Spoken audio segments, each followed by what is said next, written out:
Oh hey, you're a little early. Before we get started, I have to say that making stuff is more difficult than you'd think it would be, even if you think that making stuff is more difficult than you think it'd be. And so I'd like to dedicate this one to anyone who's made something before. And specifically, I'd like to thank the YouTubers Will Scoder and Nakey Jakey for all the somethings that they've made. Will's thoughtful compositions have made me a more compassionate person, and showed me the value that expression on YouTube can have.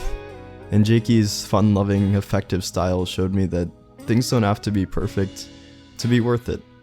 And that really helped me work it, so thank you. Enjoy the show.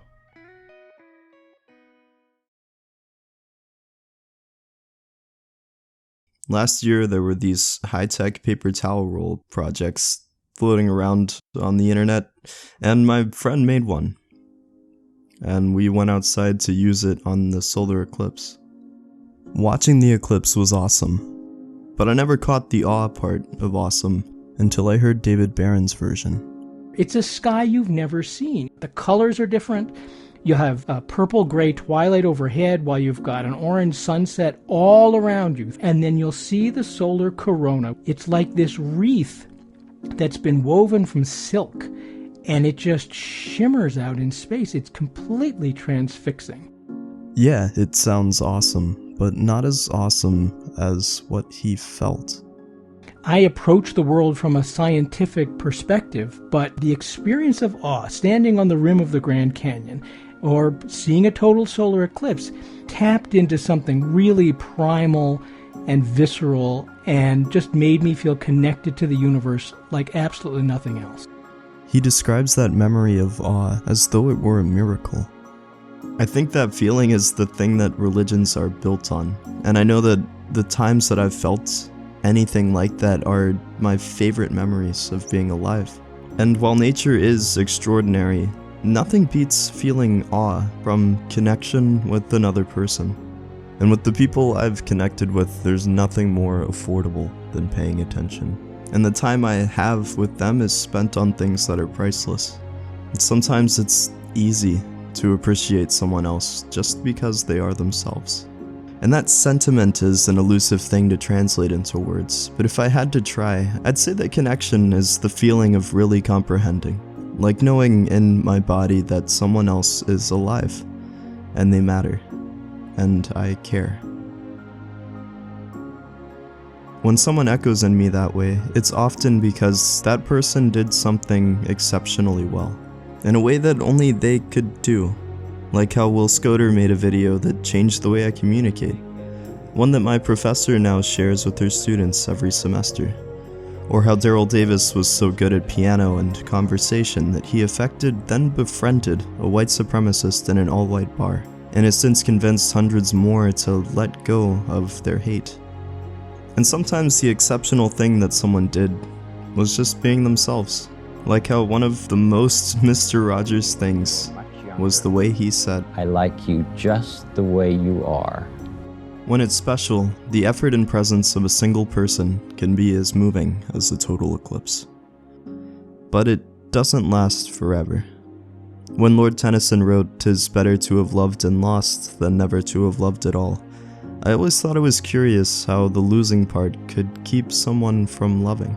Because all the creations and occurrences and people I've felt that have mattered to me, they're all a part of life. Life like the ground beneath you, or whatever device you're hearing me from. The air outside and every person you know. And all those occasionally beautiful, forgotten, everyday things. All of it. Everything that's out there is what we call life. And while you're here, you're a part of it.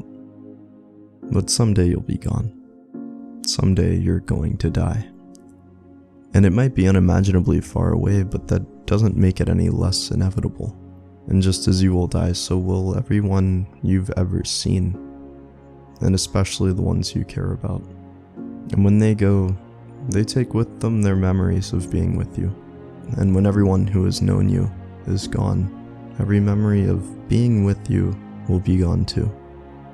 We will all be lost. So I hope you find a way to love, 'cause it helps. It helps when life gets tough, especially when you didn't choose any of it in the first place. 'Cause you didn't choose to be born. Nobody did. And you didn't choose to exist any more than you chose where you grew up, or how talented or privileged or lucky you are, or aren't. But if there's any choice you do have, it's what to do within your circumstances.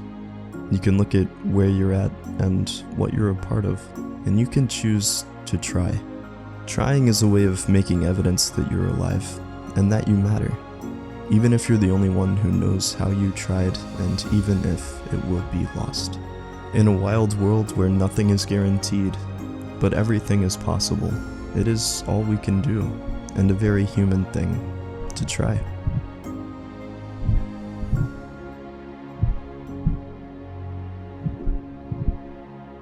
But that doesn't mean we should just do it. There's often some hubris in trying, a lack of grace that we see baked into the sugar-coated ways we tell stories. How often it's good versus evil, or right and wrong as clear as day, while we all know that the world isn't so simple.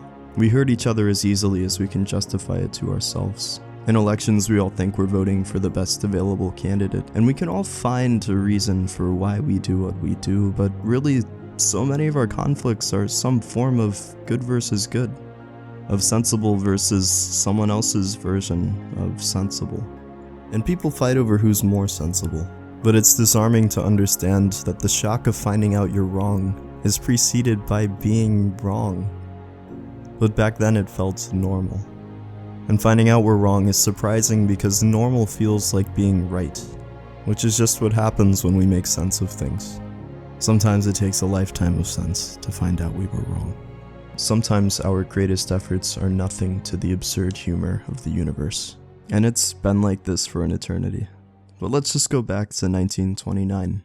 Kids are dreading the advent of frozen vegetables. Brand new cars are disrupting the horse and buggy market. And people are old-fashioned about women smoking in public.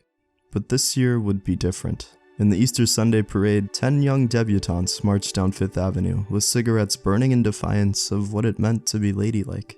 The Torches of Freedom campaign, orchestrated by Eddie Bernays, turned an old taboo into a blazing act of gender equality. It was sensational and powerful and, at the time, beautiful. And later, when smoking was proven to cause cancer, Bernays worked for his peace of mind in banning smoking advertisements from radio in 1972. Through Torches for Freedom, Bernays was empowering people, but he was also killing them. It's a perfect tragedy of what Toni Cade Bambara was getting at when she said the role of the artist is to make the revolution irresistible. And it's sobering to think that we could all become Eddie Bernays through the little ways we try each day. It's easy to feel like our actions are reasonable, but the path to hell is paved with good intentions. Which is why it's so important to be self-questioning in the efforts you make. And it's hard to be honest with yourself, but deliberating if what you're doing is the right thing to do is a damn fine way to make sure that it's worthwhile. So when there's no guarantee as to whether your trying will pan out or not, what matters means trying with the actual honest belief that what you're doing is, no matter what happens, unregrettably worth doing. And I think that's what it means to be an artist. Artists delve into life in a way that feels new to them and interactive and meaningful. What are you trying to do? Spread love! He's trying to spread love! And they don't have to use clay or cameras or canvas to do it. Artists can work through anything. Dinner ingredients. It seems so wrong, but it tastes so right. It's like true love. Body movements. The little things at work or school. I'd like you to be especially nice to Matilda and make her feel welcome, all right?